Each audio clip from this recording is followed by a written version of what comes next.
It's early in the morning, I'm looking down, reading my iPad. Okay. All right. Good afternoon, everybody. And I am very proud to be joined by Senators Wyden, Senator Cantwell, and Senator Kaine. Now, yesterday, Trump announced a deal with South Korea. And it's very similar to the deals we saw in the past with Japan and EU. All talk, no substance, and raising costs for the average American. So let's go ahead and break some of these deals down. Each time it's the same story. Trump gets up, says whatever pops into his head that day, and the next day it comes out that everything he said, or almost everything he said, was exaggerated, wrong, false. In Japan, on July 22nd, Trump said Japan is going to invest $550 billion in new investment in the U.S. You know what Japan said the next day? It's less than 2% of that. Okay? Meanwhile, tariffs went up 15%. They were 2%, now they're 15%. A huge increase in cost for the American people. In EU, on July 27th, Trump claimed $750 billion in new energy purchases and $600 billion in new investment in the U.S. Following the announcement, the EU said those numbers are unachievable, and besides, they didn't have to obey the agreements. They were non-binding. And again, tariffs up 15%. South Korea, Indonesia, Vietnam. I'd say to the media, when he announces his next tariff deal, you better ask a lot of questions, because the next day, it's all going to be undone. In some cases, Trump has claimed commitments from these countries that they didn't make. We still don't know what the agreement with Vietnam includes, neither do they. They've said that. Trump claimed a deal nearly a month ago, but neither side agrees on what he agreed to in Vietnam. So what is this chaos? Our businesses, our small businesses, our medium-sized businesses, our large businesses need some degree of certainty, and all they're getting is chaos and inflation. You saw the numbers yesterday. So the Trump tariff trade war is a trade war on the American people. We've seen this week the chaos and uncertainty. Business investment down 3%, in good part because people don't know what the tariffs will be. No one knows what's coming when Donald Trump has no plan, no strategy, and he's not honest about what he presents. But we do know one thing. Tariffs are up since Trump took office. Look at the price of goods. Leather, 40% higher. Fresh produce, 7% higher. Cars, 12% higher. Computers and electronics, 18% higher. It is estimated the average American family will pay $2,400 more a year because of the Trump tariff tax. Amazing. That's a lot of money for a lot of people. It's often more than raises people get for the whole year. Okay, when Trump came into office, the EU tariff was 2%. Now it's 15%. Don't look at what number Trump shot out there before. The real change is what it was and what it is. And in almost every case, it's gone up significantly. When Trump came into office, the tariff on South Korea was 1%. Now it's 15%. When Trump came into office, the tariff on Japan was 1.5%. Now it's 10 times that. It's going to cost 500,000 jobs. Meanwhile, if there's one country that's benefited from all this chaos, it's China. Over the past few weeks, Trump has granted the Chinese government greater access to our advanced AI chips. A number of us worked to prevent those chips from being sold to China when Biden was president. They're vital to our national security. Trump's hitting the brakes on new restrictions on other sensitive tech exports to Chinese companies. We had restrictions. So, you know, our kids, our grandkids, and even us, we're going to suffer when China starts catching up and getting ahead of us on key industries like AI, where they can dominate many parts of the global economy and even the way of global thinking. So our national security should never be a bargaining chip, least of all when we're dealing with Beijing. The deals he's made lack transparency, accountability, means of enforcement, what trade barriers are being reduced, who's making sure the investments are real, and if there are investments flowing in, how are we ensuring the money is going to benefit the American people, not one of Trump's billionaire friends, which seems to be the MO of this administration. So This is a deal, all right. It's a raw deal for the American people. Senator Wyden. Thank you very much, Mr. Leader. And folks, because the leader has hit so many of the key issues, I've just got a couple of points that I want to make to supplement his good arguments. First of all, the reason your mortgage rates are high, the reason your grocery prices are high, Donald Trump is pretending to do something productive. That's what this is really all about. And with these agreements, and some of them I can tell you are not much more than a napkin with a few lines squiggled on it, are not opening up markets for our farmers and manufacturers. And on the Finance Committee, we take a special interest in following the money. And this Trump trade recipe is a recipe for corruption. All the details about these so-called agreements are hidden. Nobody knows about them. And in fact, often they get denounced by a so-called signer before they even get in the news media. This is a recipe for corruption. And I can tell you, on the Finance Committee, we're going to put a special focus in the days ahead on how Donald Trump and people around him could be personally profiting from some of these negotiations and some of these agreements. And we'll save that for another day. Thank you, Leader. Thank you, Senator Wyden. Senator Cantwell. Well, thank you, Leader Schumer, for bringing us together on this critical topic. First, the United States Senate should not be hearing about trade or tariff policies and developments by watching cable TV. The administration officials should be telling the Congress exactly what these proposals are. This is serious business with broad economic consequences and affecting all our constituents. The Congress needs to see the fine print on what these deals really mean. The Trump tariffs will increase prices on the American consumers, as we see here.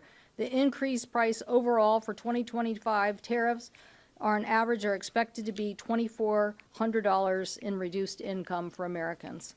The Seattle Times had an article this morning that ground beef was selling for $14.49 a pound. The cost of a basic T-shirt has risen from $10 to $25, and Procter & Gamble, the maker of household staples like Tide and Charmin toilet paper, said because of the tariffs, they are hiking prices next month about 25% on their products in order to offset a $1 billion hit they are going to take because of the tariffs. The president is also threatening tariffs on pharmaceuticals. We cannot afford any higher prices on drugs. At a time when American people are already struggling to afford life-saving drugs, the administration is trying to make them more expensive. When the administration talks about how much revenue is coming from these tariffs, the revenue is coming right out of the pockets of Americans. Don't be fooled. The parade of handshakes, press releases is meant to distract from the very real possibility the Federal Court of Appeals will rule that the Trump administration does not, never had, the legal authority to unilaterally raise taxes on imports without coming to Congress first. Let's be clear, what the Trump administration is trying to pull off is the unconstitutional power grab of Congress's revenue-raising authority. Why should we stand back and let the President of the United States raise taxes on Americans with these tariffs? The American people deserve transparency, and they deserve lower prices. They were promised lower prices. Where are they? Thank you, Senator Cantwell. Senator Kaine. Thank you.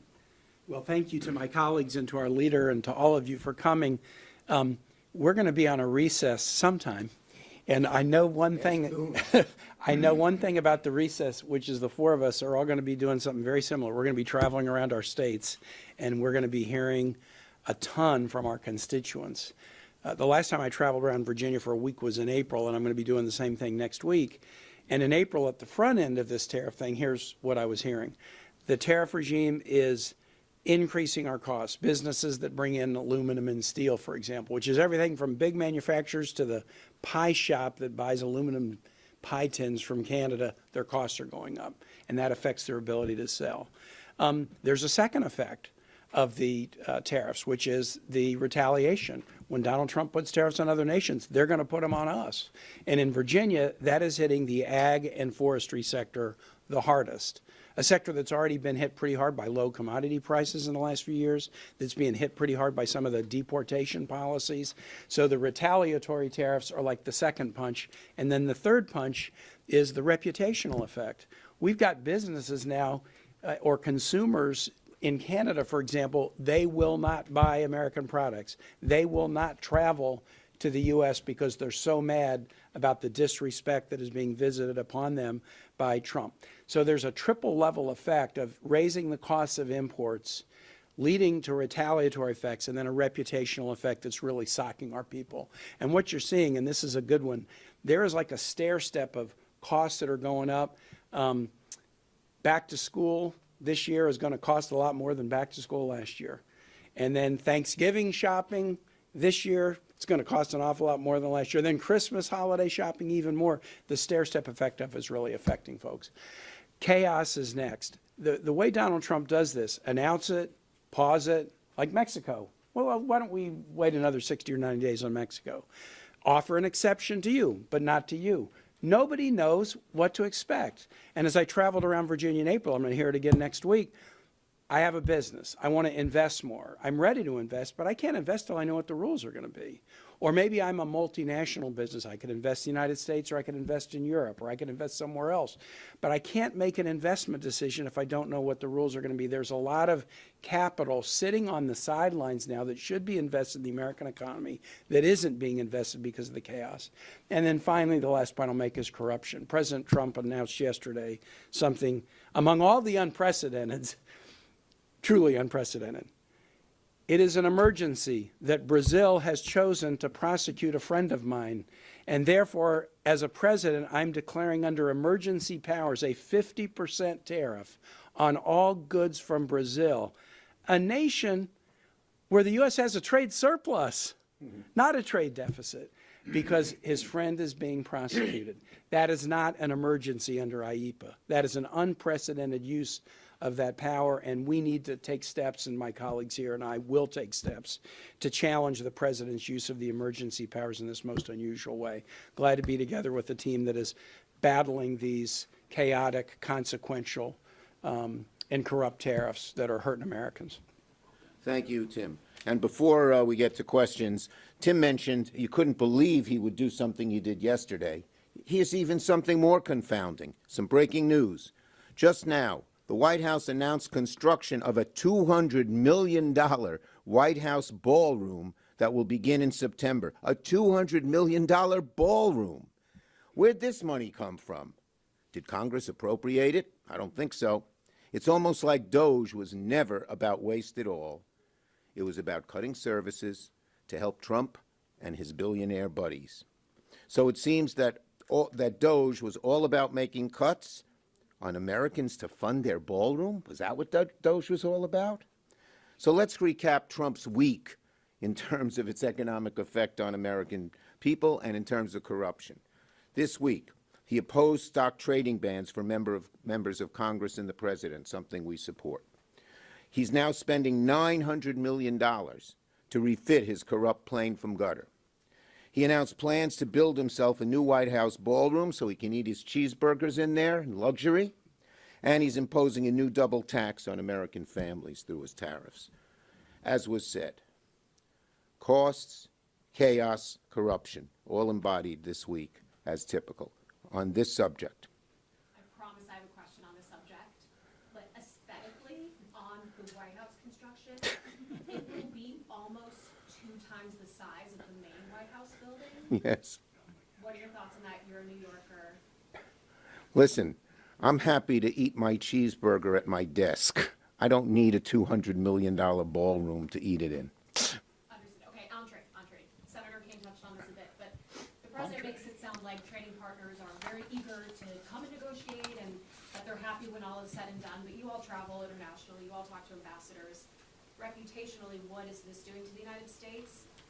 It's making Trump's tariff negotiations, tariff threats, tariff chaos is making, first, a fool of the United States in the eyes of the nations of the world.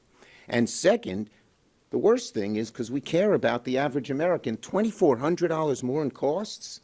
Look at that. It's crazy. And since you mentioned Tim, let me, I was just going to bring Tim over.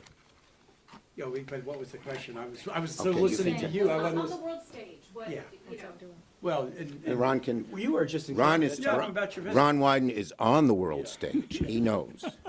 All of us have been interested in this, but I took a bipartisan delegation to Canada, and one of the principal questions just a few days ago was who they were going to make alliances with other than the United States, because it was clear that they didn't know what was going to happen. They didn't know if whether they heard that a deal was going to be on this particular approach, and then it was kind of taken in a completely different direction. So there's no question that the relationships that we have forged over the years, in some cases for decades, particularly in terms of having these alliances, we've got people we can count on, based on what we saw in Canada, are taking a big toll, and we really have no better friend than Canada. So if they're walking and not interested in some of these deals, that's a message. And on a Can I give an strategic, yeah, I was just going to say, on a strategic basis, instead of him allying with our allies against China when China does all kinds of trade imbalances with us and doesn't treat us fairly, he's having them join with China against us. How profoundly stupid and unthought out. Can I give I'm going to give an example. I was in Germany in April to talk to Germany about aid to Ukraine. So I went to Kyiv, Berlin, and Warsaw, and it was all focused on Ukraine. But everywhere I got, before I could talk about my issue, they were like, well, wait, what about tariffs? So here would be the German example. They rewrite their constitution to enable them to put more into defense. They elect a new government that's probably the most pro-U.S. government that they've had in Germany for a very long while. And the government that's elected, the new chancellor, has a mandate, and that's jumpstart the German economy that's been in the doldrums since 2019. So you're meeting with the new government. It's like, we are your friends. We are together with you in Ukraine. We want to put in more. We're pro-U.S. We just got elected with a mandate. You are the biggest obstacle standing in the way of us and the mandate we just got from the German people, because the tariffs are going to hurt this German export economy so badly. So as Chuck said, these are punishing our allies more than our adversaries, and sometimes they're even punishing Americans more than our allies. The president cuts a deal to put a 15% tariff on Japanese products. Toyota stock goes up by 8%. Why? Because even at 15%, it is now cheaper to buy a Japanese vehicle in the United States than one made in America with a lot of content from Canada and Mexico. So we're hurting allies for adversaries, and we're hurting ourselves to the advantage of others. It makes no sense. We're hurting our own countries. Ford announced a $2 billion loss in good part because of the tariffs. Yes. My question is related to what you just said, which is you've had two IEPA votes. One passed, one probably would have passed if White House and McConnell had been. Would have passed. But at any rate, my question is, given these earnings reports that we're having, and given that the deals have resulted in substantially higher tariffs, do you think that there could be movement among Republicans so that you could get a veto-proof majority, which of course you would need to actually end the IEPA tariffs if the courts do not? Well, I'll call on Maria for a minute because she had a bill to put it back in Congress where it was, and I think 7 Republicans joined it. Yeah. Maria. Well, And also, if you could touch on section 338 and 122, in case IEPA is overturned in the courts, is there something Congress should do about these other archaic? Well, the courts are looking at these issues now, and the lower court, as you can see, basically said there was nothing in what the president was trying to say from emergency perspective, and we don't think he's following the law as it relates to 301 or any of these. When you do tariffs like this, you have to have detailed economic analysis of the damage and the cause, and then make a point, because trade is about world trade rules and order, not about just making something up, whoever's president. I mean, that's what distinguished, even back in England, they were like, no, we're not giving this power to the king, because people realized in the founding of our country that that's a dangerous thing to have a king or a president have this ability, because it is basically a tax. So they wanted to have a legislative body do this. So I think that they have not proven their use of these tariffs in any of the, I know they think, that Secretary Lutnick said he could fall back on 301, but you really have to have a very detailed case on 301. So listen, I represent two big companies in the state of Washington, Boeing and Microsoft, who just had great earnings reports. Why did they have great earnings reports? Because they're investing in next generation technology and they're selling into a global market. Okay, the president is proposing a contraction of us doing that. He's not proposing, he's cutting all the science and R&D. He's cutting all the things that said come to the United States and make these things. And as my colleagues just mentioned, he's making all our allies mad. So they're thinking, well, how do I counter the United States? Instead of saying, this is a global market, lots of opportunity. How are we going to reach those markets? How can we get our products into those markets? And so the cost on the American consumer, and I think the president thinks, oh, well, somehow they'll come back. You might force some elements to come back, but at what cost? And the growth that we've had in a global expansion is 95% of consumers live outside the United States. The United States should be attracting the best and brightest, making the best and the best products, and selling that on a global stage, not this contraction. And do you think you can get more Republicans on board to check these powers? Well, so yes, I do, because my Republican colleagues have said, let's see the deals. And now, while there's a lot of trumpeting of these deals, So to speak. they are handshake deals. The Wall Street Journal called them willy-nilly. I just think they don't represent the scope of what my colleagues, when you think about the first Trump administration and what happened with China, where they didn't follow through anyway, and our farmers were hurt, and then they came to Congress and said, you cough up the money to make our farmers whole, which taxpayers ended up doing, is not what I think my Republican colleagues have in mind. So I think as these details of these deals become clearer to them, I think you probably will hear more from them. Okay. Yes, ma'am. On the topic of unprecedented, because you mentioned that word, it is unprecedented that some Republicans are saying they want to go nuclear on changing the Senate rules, but others I talked to want to do this in a bipartisan manner. Tillis, for example, mentioned working with Democrats. Are you supportive of doing that? We certainly want to work in a bipartisan manner. First, remember, we're staying here, not because of us, but because John Thune wants us to stay here. Second, we are exchanging paper and conversations to try and come up with a bipartisan agreement. Last one. Yeah, one of the things that you guys are working on in a bipartisan way so far is appropriations. Yes. You know, we had a very messy long-term CR in March. You took a lot of heat by deciding a shutdown would have been worse for Democrats than what you ended up signing on to allowing. You're going to have a similar fight here in a couple of months. Do you still have that same view that a shutdown Look, would work? the ideal way to solve this is Democrats and Republicans working together in a bipartisan way to come up with appropriation bills. And we're making some progress on that. Senator Murray and Senator Collins are working together, and that's the way we ought to go. We hope Republicans will join us that way. Thank you, everybody. Hey, you guys, watch 232. It's like the Canadians think it's just impossible. Did you see that Treasury Secretary Bessent did suggest that they might bend on the 50% of aluminum for 10 years? Was that today? Yeah, let's see.